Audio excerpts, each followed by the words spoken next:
Okay. Mhm. Well, good afternoon, everyone. On behalf of the Myositis Association Australia, welcome to our virtual session on dealing with anxiety and depression.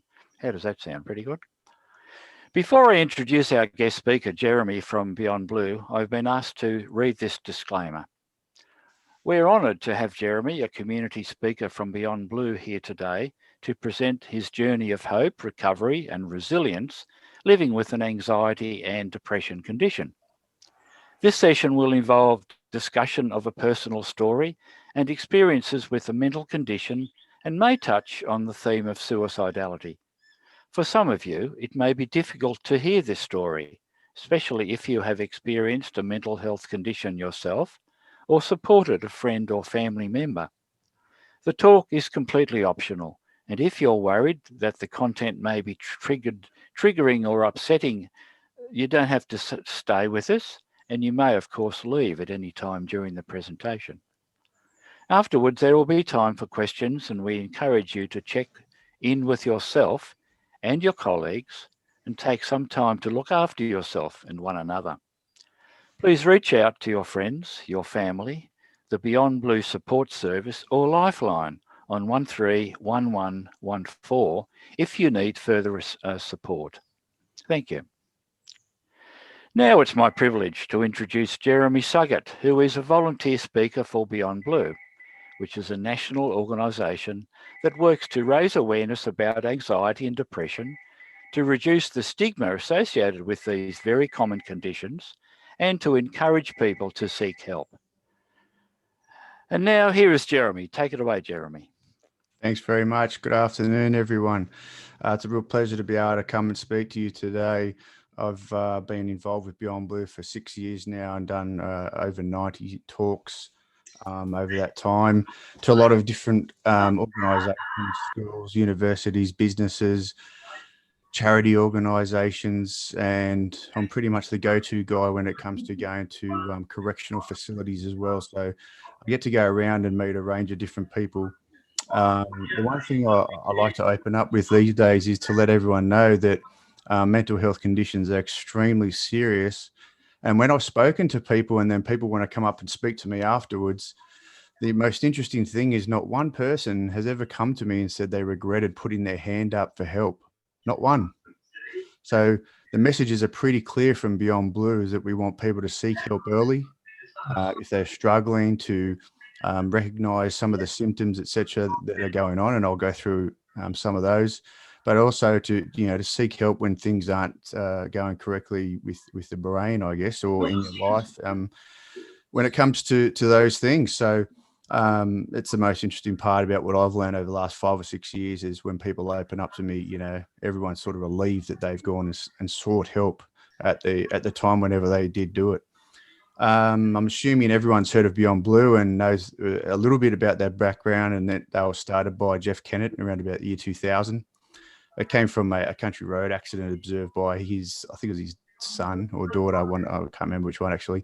And they had a discussion about that and decided they wanted to do something about it. And Beyond Blue was created. So Beyond Blue is a not-for-profit organisation whose aims are to encourage people to, I guess, like we're doing today, is share experiences and get people to speak about these things and be open to these kind of dialogue in a more familiar setting, whether it be with your family members, friends, at work is going to be a big one that we're challenged with all the time.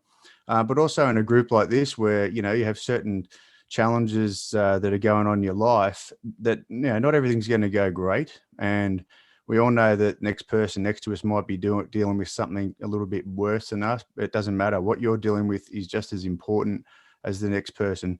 So when we look at the things of Beyond Blue, that you're effectively, we're trying to get people to seek help early, as I've mentioned, and that's why I've been involved with them for some time, is because they have this speaker program, and it's something I've always wanted to do.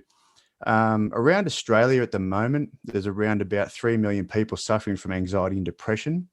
When we look at those numbers, that's about a million people with depression and 2 million people with anxiety. Now, when we break those numbers down into how they can look, it's around about 1 in 6 females and 1 in 8 males who experience depression in their lifetime.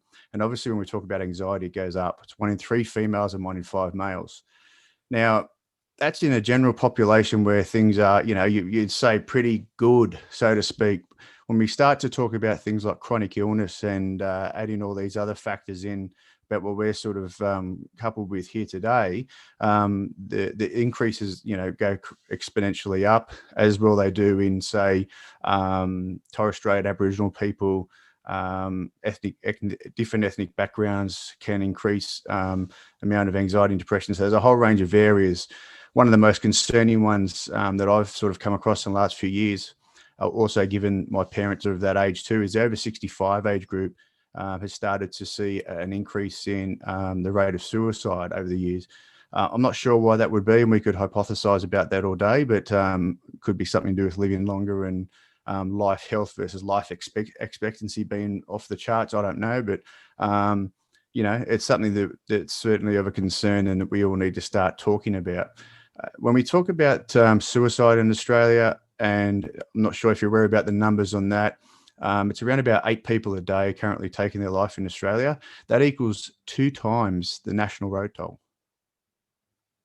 So we know the national road toll is really important. We're coming up to Easter again, which is a long weekend break, and we're going to hear about all on the news about police doing double demerits and speeding and, trying to drive and not kill each other. But this is something that's, twice as important as that, and we hardly hear about it in the media. Perhaps when some famous person ends their life, etc., we might hear about it, or when some sports star decides to do something naughty, so they cry mental health or whatever. I don't know, but it's something that needs to become more part of our normal vernacular and conversation. And so we're able to assist each other and also be there as a guiding light to someone in help, and being able to reach out and be empathetic. I'm assuming most people here, given the circumstances, would have a significant amount of empathy. So take that on board as a positive for you all. Being that, I'm not here to be the end all and give you all the pearls and wisdoms about what to do, and that I infinitely know everything about what you were going through. But I can tell you that you'll hear from my story that there's some significant challenges that I've been through and still go through today, and that I continue to try and push the envelope on those things, and can also give some ideas on carers and the involvement of that, because that's certainly an important part of looking after and being with someone with a chronic illness. So when we talk about depression is an extremely serious illness, along with sides with all the other ones like bipolar, etc., etc. But when we talk about depression, I'm not sure if anyone out there is like me and follows the Parramatta Eels. Anyone? Just so we're clear, that's not depression. It's pretty close, but it's not. So depression, the best way to describe depression to people that I find is that if it's generally a period of 2 weeks or more of you just not enjoying yourself or enjoying the things that you typically do, you might become recluse and stop going out. So, you might, put things off, avoid seeing your friends, or if you enjoy going to play sport, you might stop doing that. There's a whole range of different things, that can be talk about with mood and people oversleeping and being tired, or some people can have too much energy and not be able to get to sleep. Whole range of different sort of things on depression that you can look at. But essentially for me, the main key one is that you lose interest in the things that you enjoy, and you just become really lethargic and have no energy for that. Hope that sort of makes a bit of sense. But so that's what the GPs, if you go to see a GP for a diagnosis or speak to them, they'll be looking at that sort of period. How have you been over the last 2 weeks? Anxiety is obviously a little bit different to depression, and the two can be linked or can be put together. Both are very, very nasty. Anxiety is that we've all probably been in a little bit of a car crash where someone hits you or you run into someone, you get that instant fright, and it's a really big rush of adrenaline, and you get that fear response kick in, and the flight or fight comes in, and you're really ready to go, and you're all on edge. After a couple of hours, that's gonna dissipate, right? So that's gonna go down as you calm down and realize you're okay and you're safe and that nothing's happened. With anxiety, those feelings are gonna be up here and stay there for no reason. You can just have this thing on a loop. You know, it's just a loop of something. Did I put the bins out? Did I lock the car? Did I turn the iron off? Did I do this? Did I do that? It's a whole range of thoughts going through your head for no apparent reason, which just it's just constantly free in your mind and taking over everything about what you're doing, and it's really frustrating.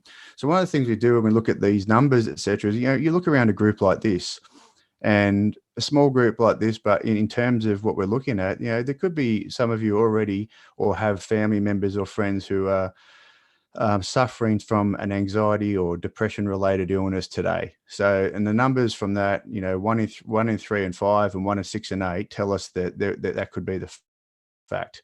When it comes to anxiety, I can tell you there's plenty of times when this 6'2", 105 kilo bloke has been shit scared to go outside of his own bedroom. These things are true. They control your life. They stop you in your tracks and can stop you from just participating in everyday life. It's horrendous. And part of the thing I like to do is I'll share these things with people. I put stuff on Instagram and YouTube all the time to try and give people scenarios about different things that can happen or what's happening. You know, it's very typical. You know, I'm 6'2" male, 105 kilos, big fella. What could possibly go wrong? Well, you know, that does. So it doesn't discriminate. That's the point we like to make. It doesn't discriminate, can affect anyone at any age, any cultural background, any financial background at any time. You've probably seen in the media some stars in the last few years, like Lance Franklin from AFL, the cricketer. I can't remember his name right now. Do you know his name? The young fella. Yeah, Will Pucovski. Yeah, that's it. Thanks, Jeff. Will Pucovski have come out and have spoken about their struggles. I take my hat off to someone like Will, who at the age of 21 or 22 he was picked in the Australian team and then said, no, I'm not right to go. I mean, that's unbelievable, especially as a professional athlete, because, you know, that could be the end of his career. And then that's how fickle it is. But for him to come out and speak about that and say he's not right and not ready, and for them to change their culture as they have, it's just a phenomenal thing. And you know, massive kudos to him. You've seen those. We're going to start to see more of that, I hope, and start to see more people being more comfortable with the struggles that people go through on everyday life to help other people in society, because that's the only way we can do it, is by communicating and opening up with these things. So basically, when it comes to talking about me and my story, is I guess you would say I'm from what you call a typical normal background. I come from a family of 6. I've got 3 siblings. My mum had 4 kids who are under 5, so she's a trooper. Unfortunately, the last 3 months she's been diagnosed with dementia, so we're going through the process of having to find her accommodation, which is not fun. With that, we went to school. Mum was always working, Dad worked, and me and my brother played pretty high level sport from a young age. And by about the age of 13, 14, I wanted to be a pro soccer player. That's what I wanted to do.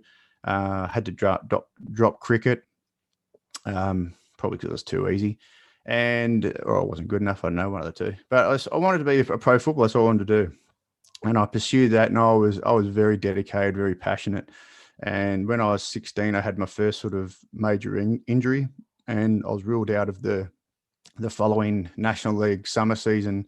I was actually in the train-on squad for the National League reserve grade when I was 15. So everything was heading in the direction you could ask for of someone wanting to get to those levels. And then I just sort of focused on school for year 11 and 12 and got through year 12. And I went back to try and, play some decent level of football. And I found out after a couple of weeks, I just wasn't that interested in it. My mind wasn't really there. I was starting uni as well. And the coach took me aside, and some of you may know him if you follow football, is a guy called Laurie McKenna. Laurie took me aside and he just said to me, I don't think your head's in it, pal. And at the time, I didn't really know what he meant. And he just sort of said, have to go away and, think about it. I didn't know what he meant. He was cutting me and it didn't bother me. So what happened as well at that stage? So if you imagine being a young kid, really enthusiastic about playing and just thinking and breathing sport, and that's all I wanted to do. I was always up very early, like 5:30. I was up ready to go. You could ask me any question and I was just buzzing. I was a real morning person. I'd crash at night. I'd be in bed by 8:30 and I still do that today. But the thing for me that changed is that I was going through that period of playing, and I lost that interest that I spoke about. And I was also really struggling in the morning. I was waking up really tired at about 8:30, 9 o'clock, just completely unnatural for me. I was going to uni and getting through the day, then coming home, and I was sleeping. So I'd get home at 4:35, whatever, and I'd go straight to bed and I'd sleep for a couple of hours. And I was in this cycle for about 8 or 9 months, I think, just existing, so to speak. And it didn't really bother me until a point where I just decided this wasn't me. So at 18, in 1996 or 97, I think it was, I took myself off to our GP, and I just spoke to him and I said, look, I don't know what's going on, but I'm struggling in the mornings. I don't want to do anything. I had low sex drive. It was just like I was walking around like a zombie. I was just existing. And we went through some things, and it's really good we've got a mature audience here today, because you'll understand when I talk about those things called cassettes. So back in the day, all pharmaceutical companies had 20 odd years ago were cassettes. They give you scenarios to watch, and you'd either identify with one or you wouldn't, this one, etc. So I went back after a couple of weeks and showed them to him, and he said to me, he said, I think you've got anxiety and depression. And I just stood up and hugged him. I was like, you ripper. Finally, there's a reason for this, because up until that point, you sort of think, well, this is just the new me, because you're out of school. Everyone talks about how your life changes, etc., when you leave school. And I thought, well, this is just what's happening to me. It was very overwhelming for me. I really struggled in the first couple of years with moving out of school, where I guess everything was structured and laid out in a sort of way. And I hadn't really given much thought of what to do outside of football. The other thing I've learnt from this side of things in the last few years is part of the reason for that is that my normal childhood that I spoke about wasn't really normal at all. It was quite abusive, manipulative household due to my father. And all of my family, my mum, my siblings all suffer complex trauma. And this is something I've only started to learn about in the last 2 to 3 years, but it's really changed my life and had a really big impact on how I treat myself and what I do these days. I've gone down the path of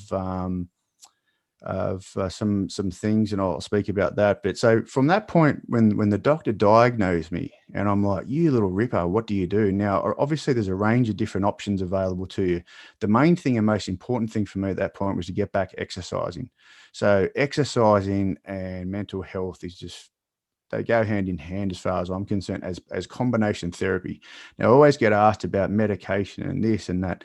What I say to people is that you have to have a good relationship with a GP. If you don't have a GP that you have a good relationship and are able to determine what path is best for you, then I tell people you need to find a good GP. You need to find one you can trust. You can go tell them the ins and outs of who you are and everything about you. I'm sure you guys all have a GP like me that you see too often and you think, oh shit, here we go again. I'm sure when he sees my name on the list, he goes, oh, what does this prick want? But sometimes when you go there and they tell you everything's going well, that's awesome, and you guys probably know that. Like you go, wow, everything's going good. I wasn't ready for that. And sometimes that's all you need as well. So sometimes you get that checkup and find out that things are going well is good. But having the GP who knows you and knows what's going to probably be the right sort of treatment plan for you, not me, you and every individual person is also key. Sure, if medication's a part of that, I don't discourage that, and cognitive therapy and whatever else. But for me, having the exercise was a main thing for me, and I had to slowly get back into it. In terms of medication, I've been on anxiety medication for about last 15 years, pretty well controlled. The same medication, I haven't really varied off that. But it's not really, and it's just a thing I do. I just take it. I don't even really think about it. So it's just part of my daily thing that I do. But the most important things for me is when I start to dip down a bit is to get exercising. That's when I really perk up and start to sleep better again and get, start to feel better within myself. And, with that today, I do jiu-jitsu and a few other things. But going through my 20s after I lost the interest in soccer, and I actually just went and played with my mates that year for a year, which is great. I got back to playing. I just started to play state league and played for a few years. And then I had a couple of injuries and surgery. And at 24, I had an ankle injury which completely finished me. And after that, I started to do my work, starting your work career. And so I had chronic pain from that point because I was in chronic pain in my left ankle. There's nothing they could do about it other than get an ankle fusion. So to try and make that decision at 25 is pretty daunting. So I just avoided it and I was just in pain, limping around. So I would start, I mean, I've never really been a big drinker or partier, but I started to drink a fair bit of alcohol because as I learned from seeing the pain specialist after that, your body's telling you whatever you just put in your body, get 15,000 litres of it in straight away. So I took up golf as well and I was playing with my mates. Now afterwards, you just want to have a beer with your mates. I'd have 3 to their 1. So it was a really big problem for me. I mean, that was all just managing the pain. That was all my brain just telling me how to deal with the pain. I had 7 ankle operations between the age of 24 and 31. And the last one, luckily for me, was really successful. It was a scientific type one where they transplant a graft out of the body, grow it in a cell, and then glue it back in. And so that's been really well received by my body and is still working really well today. So I was really lucky. I got some nerve damage from the surgery, which is unfortunate. That goes with it. But also at the time, I'm still trying to manage establishing a career. And I poured myself into medical sales roles that I was doing. I worked for a big American company, and I won sales awards, etc. But I was also under a lot of stress and pressure. And again, the only outlet I had at the time, because I was in pain, was alcohol, and it was a really bad outlet for me. And look back on some of those days and just wish someone had been able to take me aside and just ask me if everything was all right, because I really wasn't. I was really in a bad way mentally, and you're putting a lot of pressure on yourself, etc. So, I mean, I learned a lot, and I guess there's a lot of things that we have to go through to get out the other side. But that's what I went through at that stage, and I'm able to reflect on that and think that I didn't do everything well, but people around me could have done things better as well. So from that point, you learn and you start to develop and put these processes in place. And one of the main things for me, aside from that, is having a good team around me. And I've got a lot of good, reliable people that I speak to, can talk to at any time. I've got a mate of 30 years who I speak to, and we chat to each other all the time, and he'll ask me how I'm going. And I've got another mate who I chat to. I've got my partner. I've got my mates' wives, etc. I've got a really big, good support network of people who I can chat to whenever I want, or text or whatever.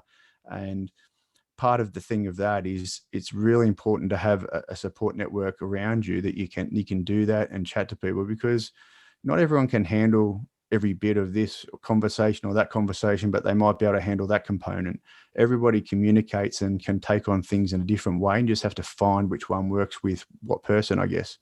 A couple of examples of that I've sort of seen over the years is, my favorite one is, if you guys follow tennis or follow someone called Ash Barty, whenever she speaks, she talks about our team, my team. She doesn't say me, she says our team. She says, we will look at this. We are prepared. We have done this. She's just phenomenal about the way she speaks about. She knows that she's the one that's got to get out there and do it, sure. But if she doesn't have that support network around her, she knows she can't do it and perform at her best. So, and I've said this to people a lot. So if you're a boxer or golfer or any of those big individual sports, and they always talk about things, the first thing they do when they win a major thing is they thank their team. They thank their team. They don't just go, how awesome am I? Because they know that they can't do it without a support network around us. So when I see that, and I try to say to people, these are elite athletes, the best of the cream of the crop in their sport. If they need to have that, surely we need to as well. Surely in the dynamics of our world and how fast paced and everything is changing, we need to be able to have those conversations and have a support network around us that we can trust and rely on. Kids usually relate pretty well to those stories. Another one, a lady actually got up and asked if she could share her story. Was a lady at a council, had her daughter doing year 12, and obviously being of Chinese background, there's a lot of stress and pressure to perform in the HSC. And she would always say to her daughter, "Are you going all right? Is everything okay?" And her daughter would just say, "Yep, no worries, yep." short conversations, etc. And her mum was really concerned.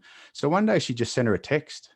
She just sent her a text saying, "Hey, how you going? Getting everything done for the HSC?" And her daughter just unloaded on text back to her and just started telling her how she's feeling, etc. And they had this two-way conversation over text because she didn't feel comfortable talking to her, but it didn't matter. It's still communication. Whatever communication works, and she found a link there to communicate with her daughter, which I thought was really good. But she didn't worry about it. She just thought that's the way it is. We'll deal with it. And she ended up getting her through and helping her with the stress and pressures of the HSC. But I thought it was really good that she was able to get up and share that story with me, because any type of communication that suits someone has to be for them, not because it suits me or you or whatever. It has to suit the person you're trying to give assistance to.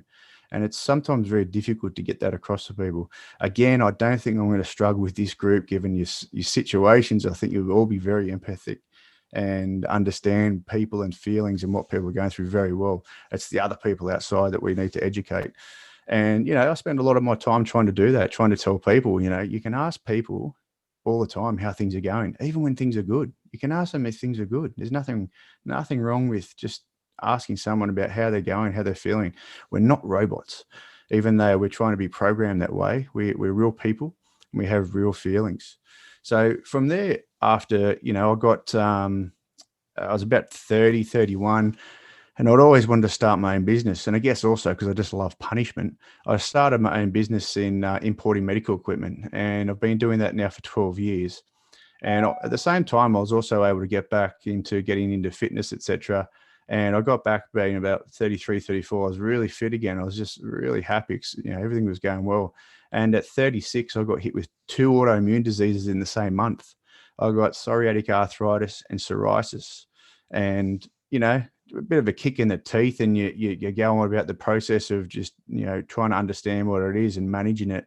And I thought, well, it's just something else to add to the thing that's going on with your life. But I actually really did struggle with it, and it's only looking back now that I did. At first it was fine because you have to try all these drugs, find these specialists that you have to see, and go through this process of learning about what your new life is and what you can and can't do, and what's happening. Because one of the big things for me, and I'm sure you guys are the same, is the fatigue. I'm just constantly tired, and I'm also trying to push my way through that, because I know that's not me, but it's very frustrating. There's a lot of frustrating things to these autoimmune conditions that are just unknown, and it's a very difficult one for the specialist to answer. You go see them for an update and they say, "Hey, I'm tired. I'm sorry, I can't do anything. You can exercise." I'm like, "I'm too tired to exercise." It's just a revolving circle of just whatever. So I went through a range of medications over probably 2 years, which, knocked me around, and some were good, some were bad. I'm sure you've all tried or heard of methotrexate, and that knocked me for 6. It also made me suicidal for a while. So there's one day on a Sunday when I was going to take the tablet, it was a weekly tablet, and I was sweating and dripping because I knew the next day I would be really fatigued. I almost stayed in bed all day. And I was so anxious, I just texted my rheumatologist, said, "I can't do it, I'm not taking it." So I stopped off that, and went down the path of finding what works for me. And here we are today. Now I'm on biologics and have been on for about 4 years, and going pretty well. They brought out one specifically for psoriasis and psoriatic arthritis about 2 years ago, called Cosentyx. So I take that once a month, and that seems to keep me pretty well controlled. My joints are pretty good. I also have to take Mobic as well for the inflammatory response that I get still. But effectively, I'm pretty good. Like I operate pretty well, can do most things. I've started back playing the bagpipes again, which I didn't play for 15 years. And I'm really enjoying that. I'm still able to do jiu-jitsu. I'm probably not able to train at the level I'd like to. Probably 2 or 3 nights a week is maximum for me. But that's all I can do. I can only do what's best for me and focus on those things. I stopped drinking alcohol 12 months ago, completely. I wasn't really drinking much in the last 3 or 4 years, but just whatever I had was just knocking me around too much. So I just thought, stuff it, I've had enough of this. And, you know, I'm just trying to do things to put all these different things in place to give myself the best opportunity to be as close to 100% that I can be every day. And I'm sure you guys are doing the same, and it can be frustrating and difficult to do. But again, you got to have that support network around you. Don't feel like you have to be the strong, tough person every day. It's certainly not the way that we are built, and we have to have good people around us. And, you know, having that support network is really critical.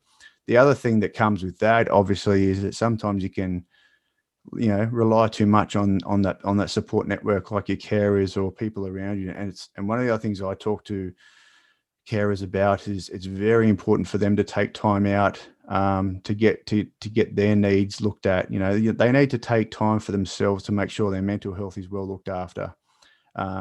You know, it'd be very difficult to look after someone who's your partner, especially day in, day out, because then it's just a completely different sort of relationship. So, you know, carers have the most difficult role because they're frustrated. They can't do anything, really. They can't do anything to help you, and it's in a frustrating position to be in, but they want to be there for you. They want to do everything they can, and that can be draining, really draining for them. And it's horrible for, you know, I don't like asking my partner sometimes that I can't go do things, and she does all this stuff, runs around, does this, and I know it's draining on her.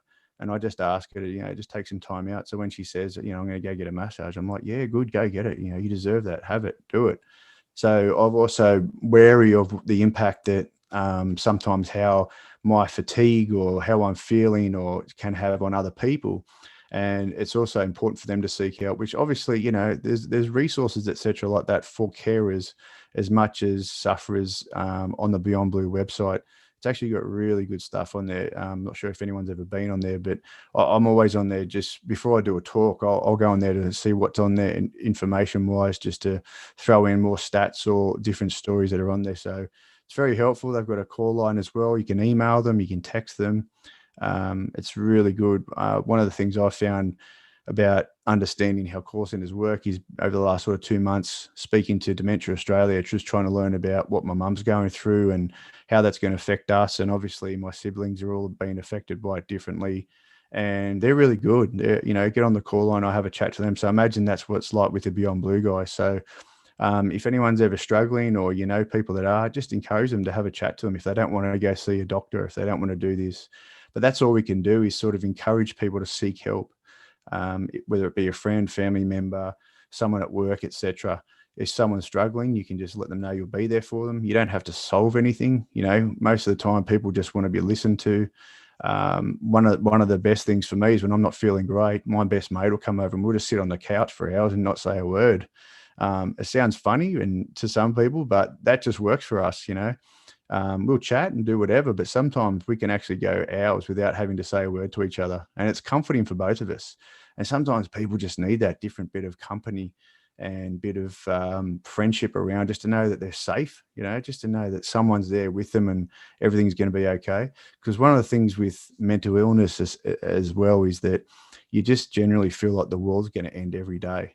And it's a horrible way to think of life. And knowing that, you know, people are telling you and reminding you that things are good and everything's going to be okay just does take a little bit of edge to help out. Look, that's all I really wanted to say at this point. I really hope you've enjoyed my talk or got something out of it. Absolutely happy to take questions, but the main things I wanted to highlight is that, you know, if you are struggling, if you are not feeling yourself or 100%, please put your hand up, reach out, seek help, speak to someone, do something about it. It's not a life sentence. There's plenty of avenues out there for help, especially today compared to over the last 20, 30, 40, 50 years. And, you know, I feel for you all with the conditions that you have, and you know, I wish I could do something about it for you. But the situation is your mental health can get affected by a condition which is hard to treat, and I really feel for you from the bottom of my heart. And I thank the opportunity for you to be in here today with the chat, and I hope you've got something from it. So thanks very much. Thank you so much, Jeremy. That was such a wonderful talk. I could relate to so many things that you said there. what can I say? Has anyone got any questions for Jeremy? Oh, firstly, Frances actually called me when she was in hospital about this talk. What a trooper. Oh, well, you just got to do what you got to do. It's been an awful month. Just, but anyway, hopefully it'll be better from here on in. Anyone want to ask a question? I presume, the Beyond Blue website, which I haven't read or haven't looked at, I presume that's got sort of all the appropriate stuff on it or directs you in the right sort of path for anyone who, if it's yourself or someone you know. I suppose the thing that I wonder is that how do you deal with it when it's someone you know who, isn't keen to get any help? Common question. It's a tough one, Jeff, because how do you bring that up with someone? Like the Are You OK sort of movement sort of, I guess, started this in a way which I really struggle with in a way, because they're saying that there's one day of the year that we should ask people that they're okay. And the reality of mental illness is it's every day. And also with, the conditions that we have in autoimmune, it's every day. But the thing that highlighted was that it's just opening a conversation. It's just trying to let someone know. Say if it was you, Jeff, for example, and I knew it was you, I would just say, hey, Jeff, I don't think you've been yourself lately. Is everything all right? Try and keep it really low level like that, I guess.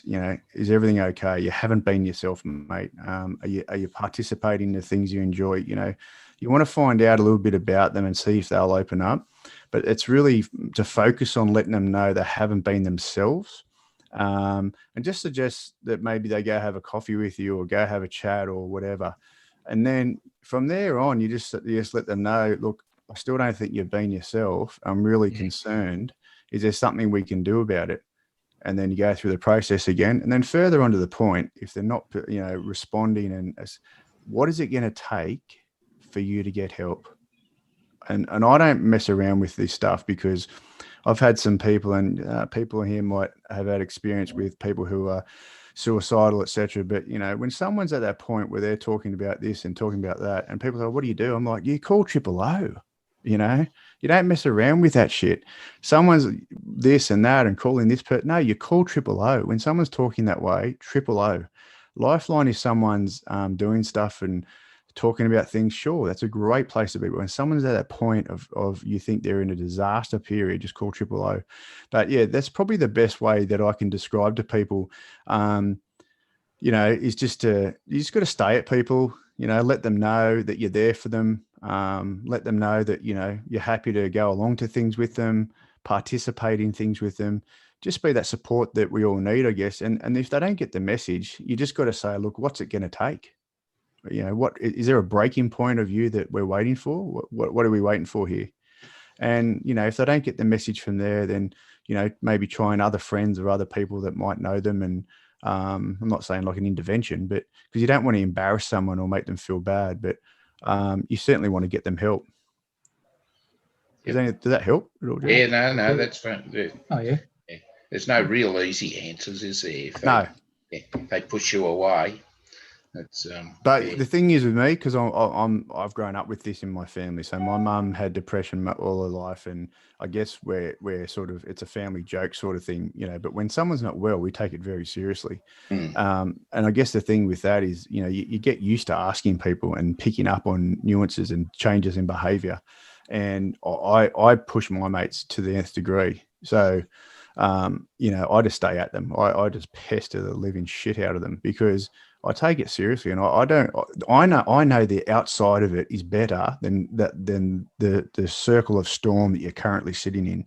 And what people don't realize is when you're sitting in that circle of storm and it's horrible, they think that's the way their life is. They think that's it. That is just the way it is. Yeah. But you ask anyone that's got a really bad flu at the time, they think they're going to die. Oh, it's the worst thing in the world. I'm going to die. And then suddenly they start to pick up and get better. and then they get better. That's the only sort of way I can relate it to people is that it's similar to a really bad flu, because at that worst point, you think you're going to die. Well, depression and anxiety and stuff like that, it's similar in the way that you just can't see a way out. You do not see a way through the trees, but there is. Absolutely, there is. You know, people with anxiety and depression and long life go in and out of this place all the time, in and out. And for the most part, if they do the things that work for them, they can stay consistent. But obviously, things in life happen, changes in life happen. We all get older, we all get this, we all get that. All these things can affect us. So as long as people are trying to focus on doing what's best for them on a daily succession, and also having that support network around them and knowing that they have it, it's going to enable them to feel confident in getting through. I think so anyway, getting through the things. Yeah, Jeremy, thanks for Jeremy, what medication have you been on for the last 15 years? For mental illness? Yeah. Effexor. Did you find it better than any of the others, or? Well, yeah. So, I mean, I've tried not going on medication, different types, and a lot of them work and will do this. You know, there's some way I'll be like this at the middle of the night, just awake. And so it's about finding the right balance and the right one for you. And that can take time, and that can be also frustrating. It can be really frustrating period of your life. But as soon as you find the right balance and what works for you, you know, everything else sort of seems to fit into place. You start feeling good again. You'll start to eat better, you sleep better, you'll want to exercise or do those things that you typically enjoy. Again, when I speak about the things that are important to you that you lose interest in when you start to slide, when you start to feel better, those things become easy again. Because at that time, when things are challenging in your life, everything seems hard. You know, getting up in the morning and having a shower. I'm sure you guys understand that as well. And trying to explain to people that trying to get to the gym and it taking an hour, you know, it's a bloody horrible process. So you think, stuff it, I'm not going. And I can empathize and sympathize with you, especially with the myositis sort of side of things. You know, it just looks like that can just dominate every day of you. So those two, coupled with your mental health and that, you know, you got to be. Yeah, really, my husband, Jeff's going through this now, and he's been going through the last 2 years with every different trial. He started out with Effexor and Zyprexa, and is now on Talum and citalopram. So, but nothing seems to be working all that well. I mean, he's doing the exercise bit and everything else, but it's, you know, he's really battling.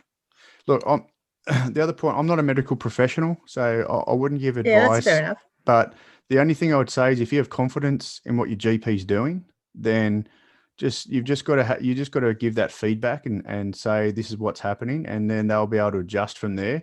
It may be that Jeff needs to go see someone at a different level to get those things under control. But if you trust your GP, then, you know, you just got to give that feedback and stick with him. And if you don't, you know, surely see someone else you can speak to. But Yeah, unfortunately, it is a process, and yeah. It's the same process I had to go through for, you know, the psoriasis and the psoriatic. You know, it's the same thing. You've got to find the right thing that works for you. And the only thing I can say is just keep your head up, keep trying to think that you can get through it and that you'll find something. But, you know, the fact that he's exercising is excellent.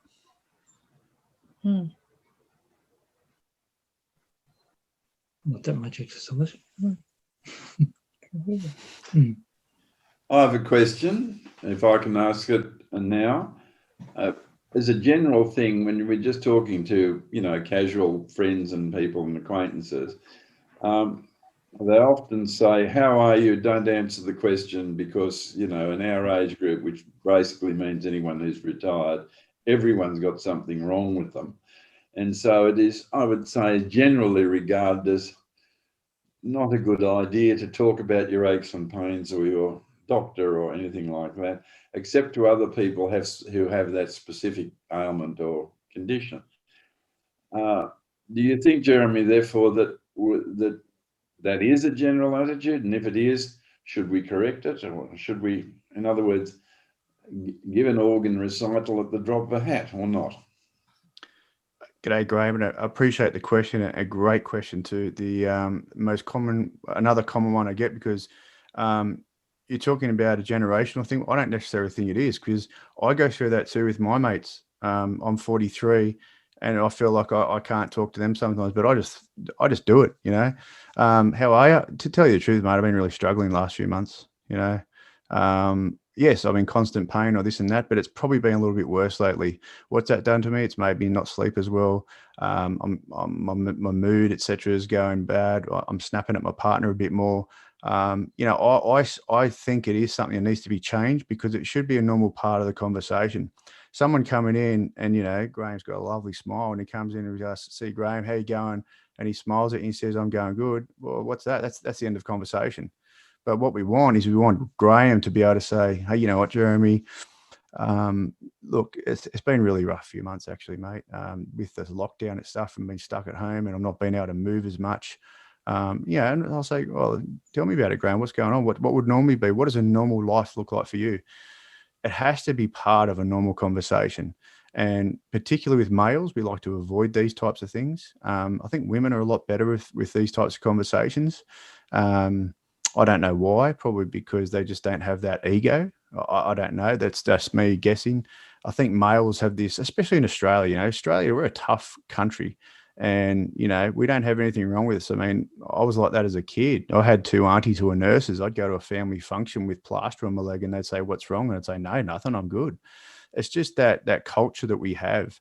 And unfortunately, it just doesn't work anymore. Being tough and being, I'm 6'2", 105 kilos. I've mentioned about 300 times, but I'm the most sensitive, soft, gentle person you'll ever meet.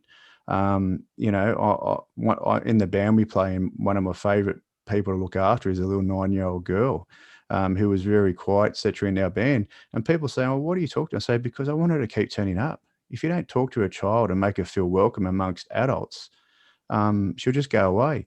Now, I don't mind that I'm, you know, sensitive or soft or whatever, but I'm also extremely tough, like you all are, extremely tough mentally. Physically, I'm not as I was, but I'm extremely tough mentally. So it doesn't bother me about being soft and gentle. And I think that's what people want anyway. People just want genuineness. And you know, if you can start to let people know, even try it, to say, "Hey, you know what? I want to try something else today, mate. I'm actually struggling, and I wouldn't mind knowing how you really are going." I don't know, something like that. Is that fair? Or That sounds like a practical solution. So we'll go from there and try it. I mean, it's a hard one again, Graham, because, you know, we're trying to introduce things into conversation which are tough, really difficult things to talk about. I rarely talk about the arthritis and stuff I have. But last year I trialed going off my Mobic because I just wanted to see if I needed it. And my hands were just horrendous. Now, I didn't mind talking to my mates when they asked me how I was going or doing whatever. I sit there and talk to them and say, "Look, it's a good wake up call in a way, because you realize that this condition that I've got is serious, and it if I'm not doing the right things every day, and unfortunately Mobic just happens to be part of it, you know, and it would be great if I didn't have to, but it is." And I tell them, I say, "It'd be good if you can check up on me in a month's time to make sure I'm still taking it." So I like to try and introduce it that way, but also I'm also concerned about other people as well. I'm probably more concerned about other people than myself, to be fair. It's just me. It's just what I'm like. I really care about people and their well-being. Like, to be honest, I get really excited about chats like this with a group of people like this, rather than doing a big corporate one, because they just give you nothing and they're boring as batshit. But people who, like you guys, who, you know, you're suffering something that's horrendous and there's a common thing to talk about. It's easier. It's more enjoyable because there's realness to it. Right. Well, thanks for that, Jeremy. I mean, imagine going to one of these big banks and such and asking them to talk about anxiety and depression. No one's going to put their hand up. You know, they'll think they're going to lose their job or whatever. And I get that. I understand that. But that's what we're trying to change. We need to change that.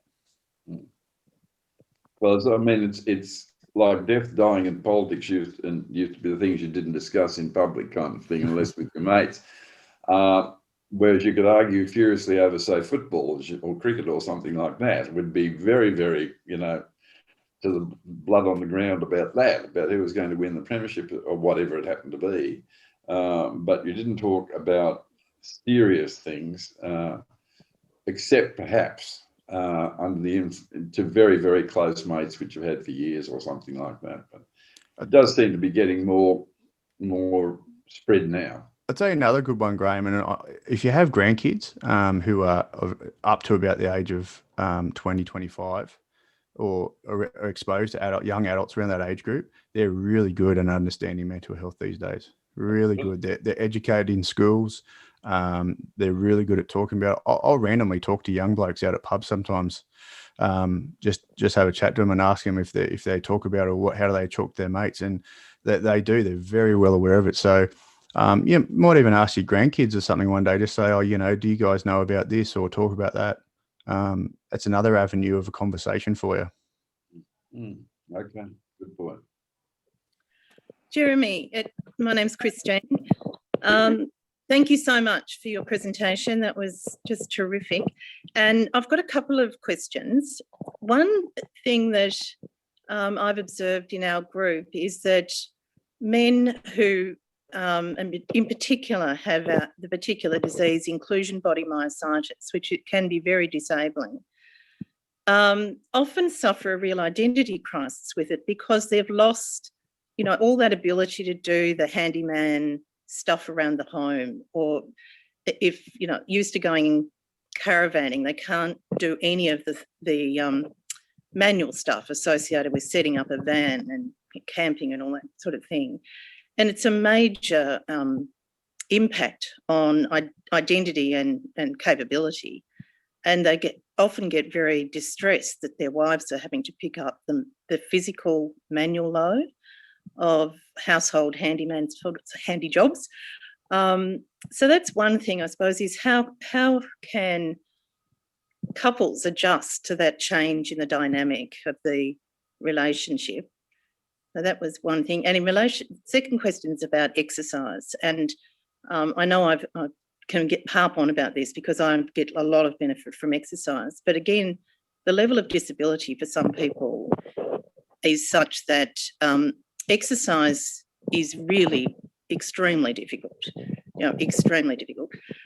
But even just the smallest amount of exercise can make you feel like you've achieved something in the day, and something that you've got control over, I think. And I'd just be interested in your views about how to just manage to get over that hurdle in the mind that I'm so weak because of this disease, I can't exercise, and hunt out helpers who can just help you take the tiniest step to go forward. And whether I don't mean walk, I mean, it might be hand exercises to just do something with maintaining strength in your hands, or something to help swallowing, or even just to try and retain some strength in the legs. Thank you, Christine. That's just what I needed right now. No, there's good questions. Look, I can help. The first part, second parts are always going to be a bit tricky, but I do have some ideas even around how I do things with my partner. Firstly, with the breaking down, the losing of yourself. So as I mentioned, one of the big things I get is fatigued, and sometimes what happens is with a guy as well is the stress and pressure of knowing you've got to do this can just take up your whole life. And it can be the same with women. I'm not saying it's just with men, but I'm just talking with regard to your example. Now, say for example, I've got to mow the lawns, right? And knowing I've got to do it, I'll leave it. As you're leaving it, it's getting longer, it's getting harder, longer. My partner actually helps me. So we got this thing, I do the edges and she'll mow. But after I've done the edges and she's mowing, I'll start to help with the grass. Now, the amount of pressure that takes off me and just getting it done is huge. And she's got a great attitude towards it as well. But it gets it done. But the amount of relief that is for me, knowing that I only probably have to expend X amount of energy, because, we've only got a little bit in a day, people with autoimmune conditions. And to think that, sometimes I've been wiped out for mowing the lawns. It sounds terrible, but I have. It's just knocked me for six. And it's not massive lawns, but it's still a decent size. But to know that, she's happy to, hey, I'll do this if you do that, mate, it just takes a lot of stress and pressure off you, and it gets it done. And the satisfaction you get after that, knowing that you've both done it and you've connected, communicated, all those things, it's really positive. So that's the only thing I can sort of try and string out to people is that just balancing the things and just doing what you can do, and realizing that someone can only do X amount or A, B, C. That's fine. That's great. As long as they're sort of trying to contribute and then someone else can do a bit more, that other person, I don't think, thinks that they're doing the full brunt. They feel like, wow, they're really trying here. And then, and then things get done. That's an experience I've had. But other than that, I can imagine be very challenging. With regard to exercise and movement and stuff like that, one thing that I've done with a mate of mine, and this works with any age group. He was a kid, broke his leg sitting on the lounge. I sat there and I'm just throwing a tennis ball to him, proving his hand-eye coordination while he's got a thing. There's so many different things you can do like that. Can people take up an instrument, do things like that to challenge their brain? Can they do all these different things? There's so many options. Like you can use resistance bands, you can grab things to squeeze, you can, there's just so many options if people are prepared to, I guess in a way it's eat a bit of humble pie, but just do what you can. I've certainly been humbled from the fact of trying to be an elite athlete to the fact that, I just can't do certain things today, but I just do what I can. And if that means that I go into the gym or go here or go there and go for a walk for 5-10 minutes, so what? It doesn't bother me anymore. It's also shifting that mindset. I know that can be a challenge, but just, I think for me, it's easy to say throw a ball and stuff because it doesn't bother me, that kind of stuff. I like working on my hand-eye coordination that way. I always have. I've really enjoyed that kind of technique type stuff.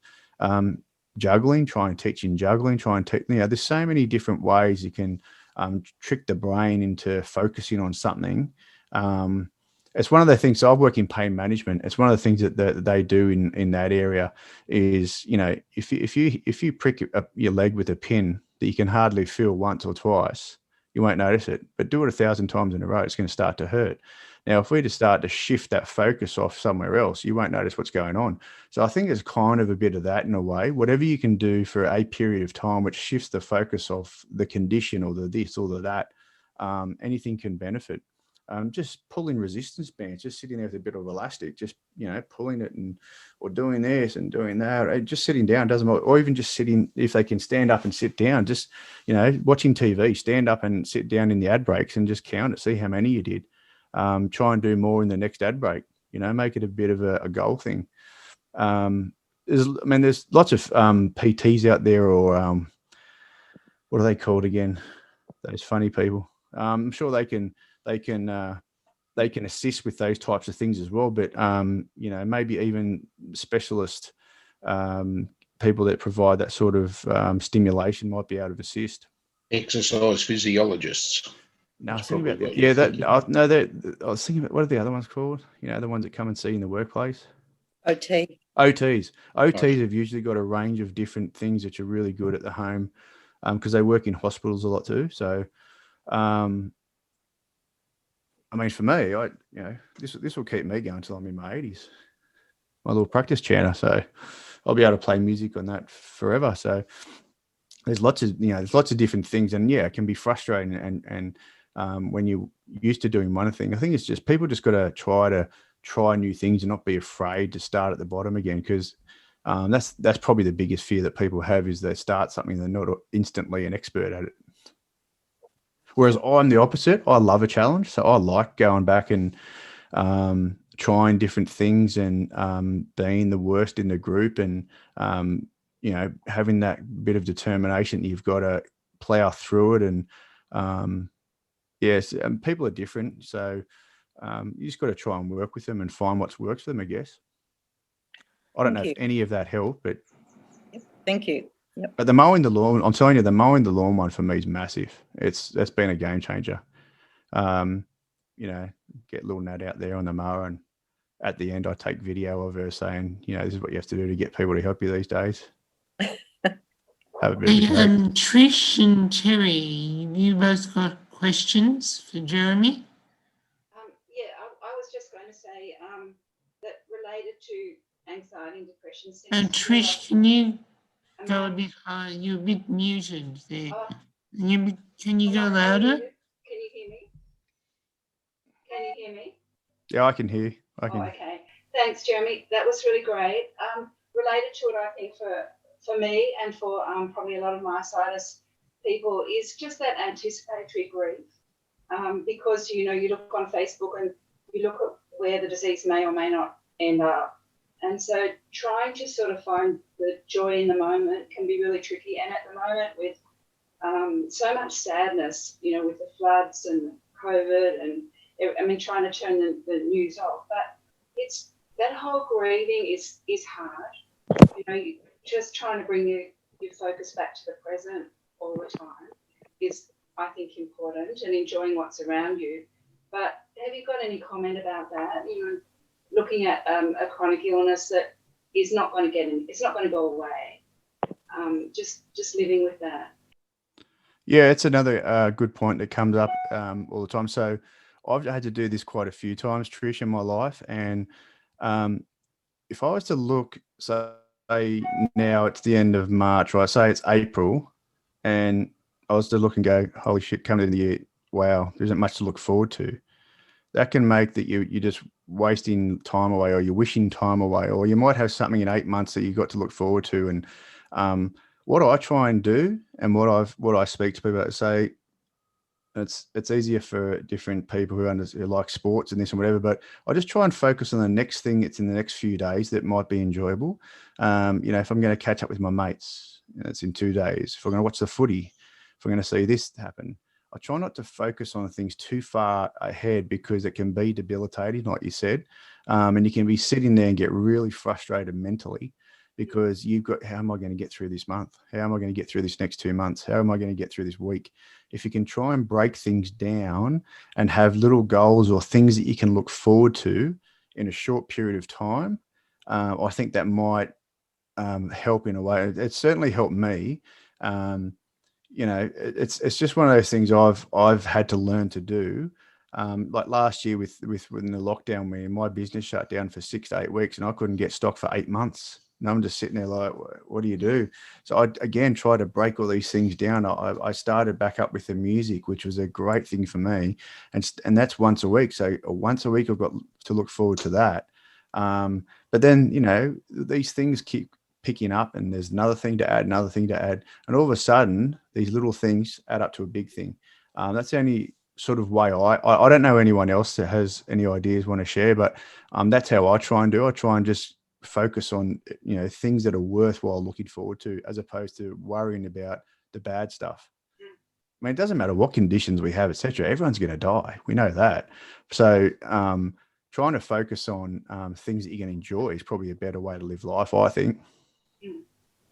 Yeah, thanks. Yeah, just not allowing it to dominate what's going on. Well, especially if you've got like things in 2 and 3 weeks, 4 weeks, that can just be, then the focus does come on what's going on.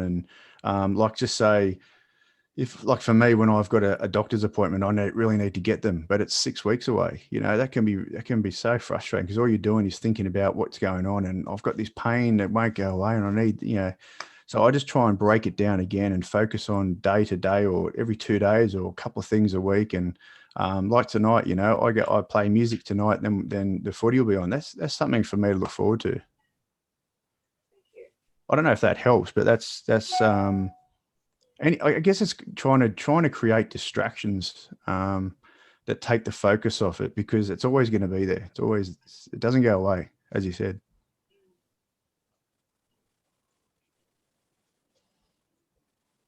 Yeah, it's probably trying to create new positive focus things, isn't it? Yeah. Really? Yeah. No matter but also having a range of things, a range of different things to focus on. You know, like I said, meeting with your friends, or you might like doing cooking, or you might like doing, like I love cooking, like, you know, doing this or doing that, just having a range of different things to stimulate your mind, that it's going to take the focus off, you know, the debilitation, and what the future might look physically and mentally, I guess. Yeah, thanks.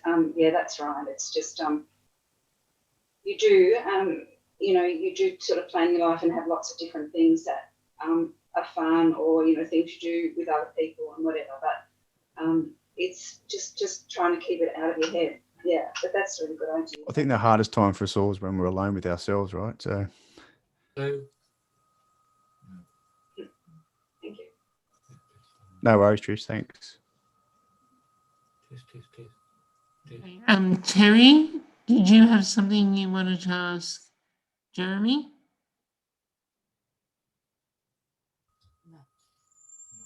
Oh, I think You on mute? no, they're not on mute. I don't know why. Figure out. Unless you want to go down to mine. No, it's all right. All right. Well, let them know that you don't know. I think they're moving to hang on. You want to go down to mine, you can. No, it's all right. Hang on.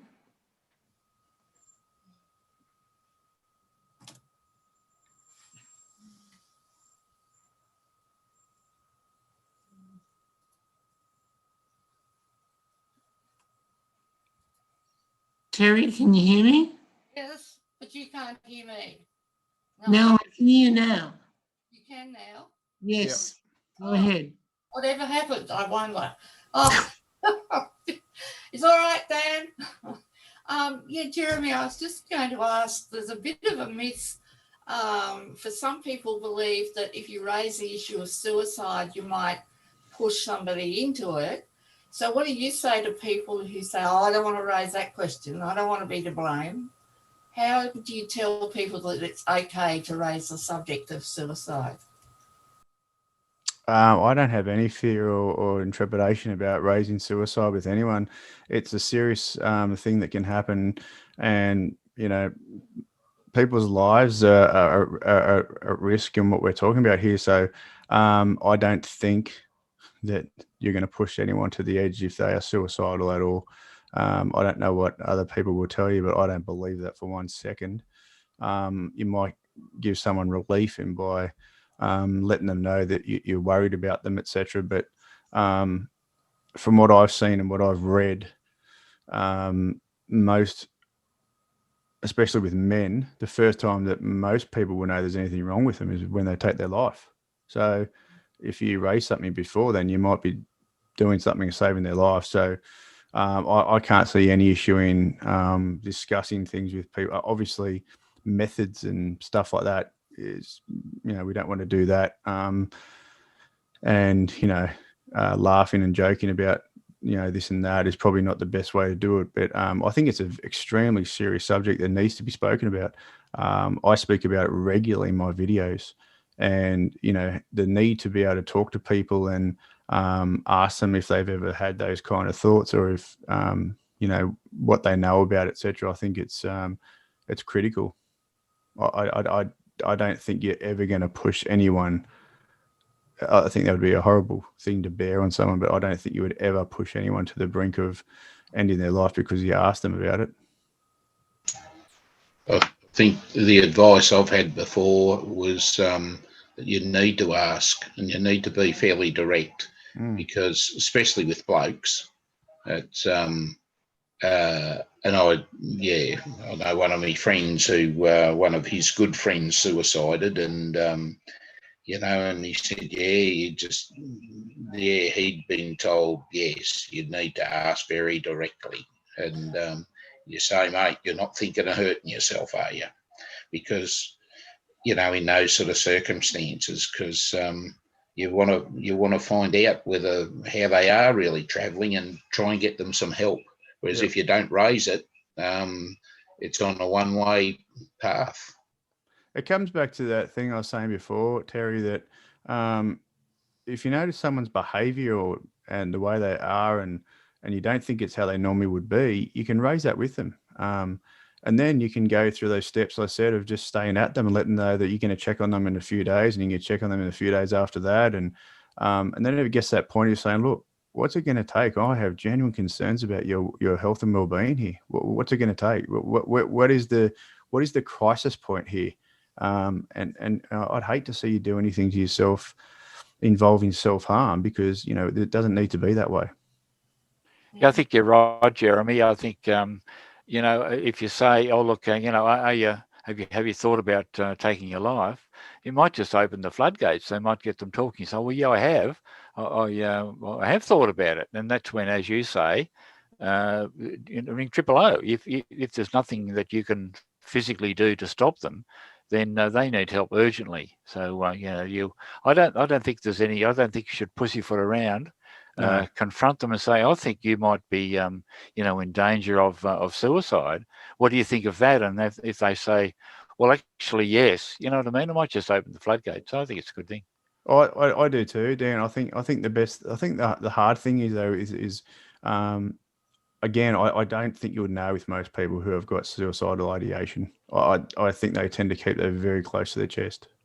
And it's very common when we've got a few speakers in Beyond Blue who are parents who've lost children, and they had no idea that, you know, they can't even go back, pinpoint symptoms or anything, nothing, zero.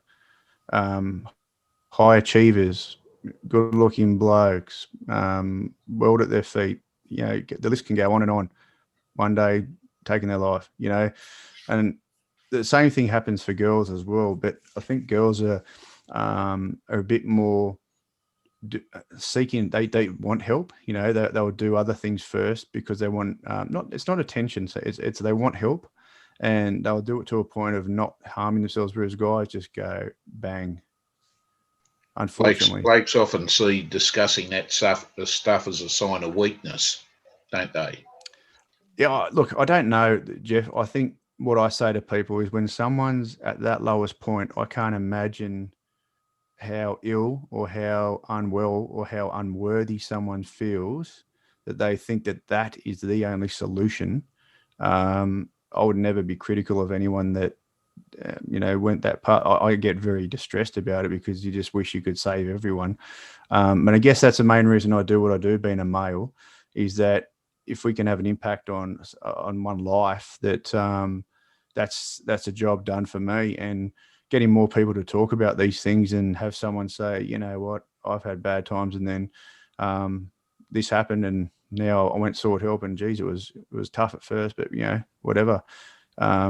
But yeah, it's like suicide for me. I've been speaking about for 5 years. I was probably one of the first ones in Beyond Blue to actively just speak about it, because I was like, what are we hiding from here? This is what we're trying to do. We're trying to save people's lives. So, you know, I'll talk, you know, look, and I'm not saying I've ever been suicidal, but there's been plenty of times I've driven along and thought, shit, if that truck was to drive me right now, I wouldn't give a shit. Now, at that point, I've turned myself around, driven my car straight to my GP. I've sat outside my GP's office once for 6 hours because they said he was too busy, but I knew I needed to see him because I wasn't well. Now, that's lucky for me because I've got a lot of experience, and I know I don't need to feel that way or want to feel that way. But some people can't get out of that bottomless pit. And as I said to you, I can't imagine what's going through someone's mind that they think the only solution is that they don't exist. It would be a horrendous thought process. And actually, just on that, I can send Francis a thing. I'll email it to you, Francis. A little visual about suicide. What are those things called? Signs, and etc. That might be good for you guys to just to have a look at, so you can see different signs of things like, you know, someone's you know, starting to spend all their money frivolously, or showing little concern for things, or talking about death, or talking about this, or talking about that, you know, excessively drinking alcohol or binging. And there's a whole range of different symptoms that are linked to it. So that might be of help. Just have a look at that. Sounds good, actually, Jeremy. That would be a good thing to have as a resource. Yeah, it is. It is really good. Actually, Ray Hadley read it out in 2GB once because he was talking about it, and I just said, Ray, just stop doing what you're doing and read this out. And he did. He read it out. I often email radio stations when they start crapping on about stuff they don't know about, and just say, look, you need to talk about this and know exactly what you're talking about. And I said, I'm not a specialist in this area, but I have a lot of experience in. And so one of the things that we talk about with suicide as well is that in the media, they still get the language wrong. They still say, he committed suicide. It's not a crime. It used to be a crime. It actually used to be a crime. That's where the saying came from. We like to say things now like they ended their life, or they suicided, or they took their life. It's not a crime. That's where the whole stigma of it all comes from. Okay, then, is there any more questions, or do we feel we've covered everything this afternoon?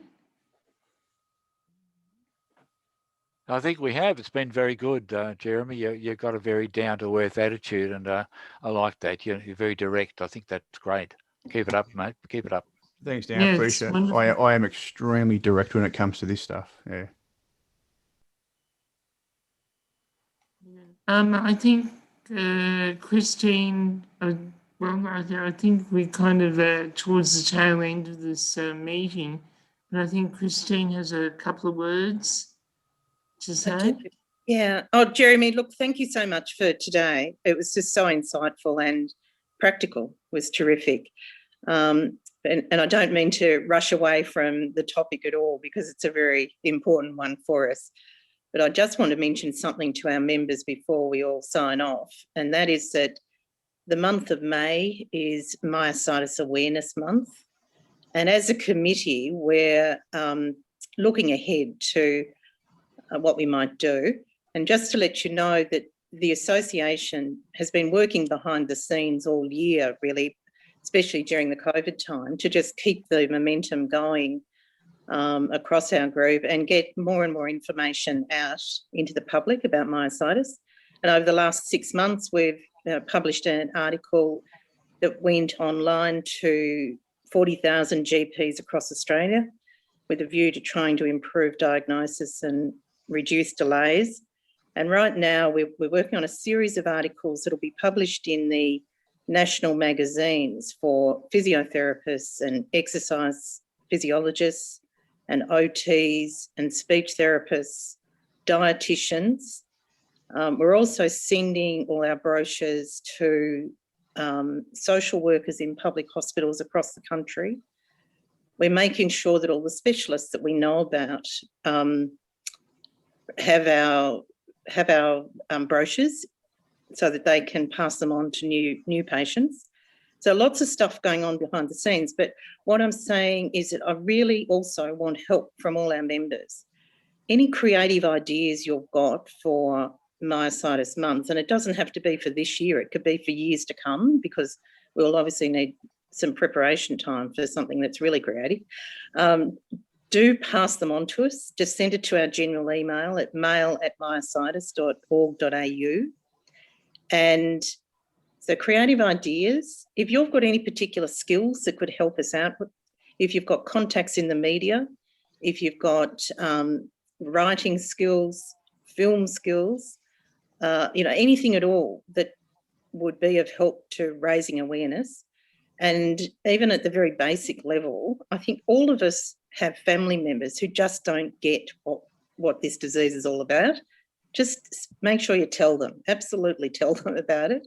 Get them to sit down, understand myositis, and then ask them to pass on the information. Talk about you to their friends, share on social media. We'll be sending out some things to share on social media, and also make sure that our newsletter gets shared around, so that we're just broadening our base all the time of people who know about myositis.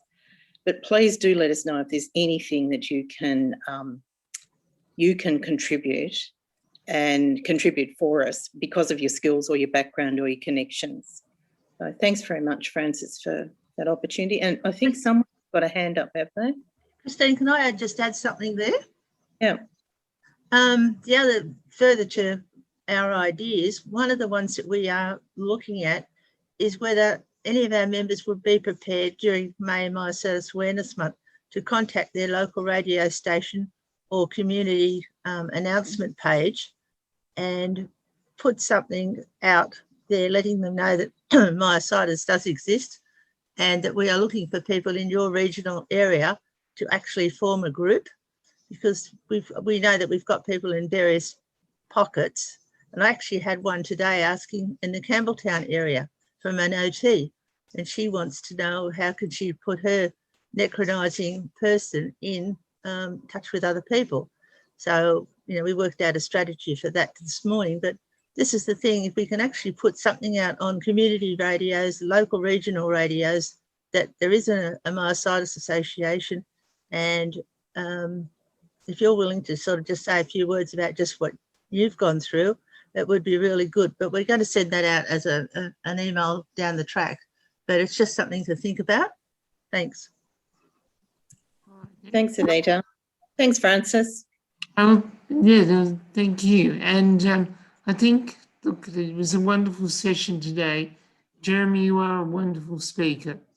Thank you. You really are. So, Thanks very much. Very kind.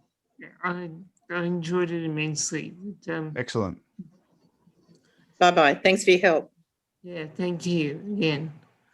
And I just Thank want to you. remind, if anyone wants to donate to Beyond Blue, there's a link in the email that was in that details about the Zoom. So I'll be definitely donating to the organisation, and I appreciate what they do and that they have such wonderful speakers like Jeremy that can help us. This is, yeah, I'm very grateful. Thank you so much. It's my pleasure. And if you send me any information about your myositis awareness, I'll do a video on it for you. Oh, all right. Okay. Send me an email and I'll do a video on it. I'll put it on YouTube. Sensational. Yeah, that'd be great. Thank Be- you. Okay, then. Everyone, thank you very much for Look after yourself, guys. Thank you. Be kind to yourselves. Thanks, Jeremy.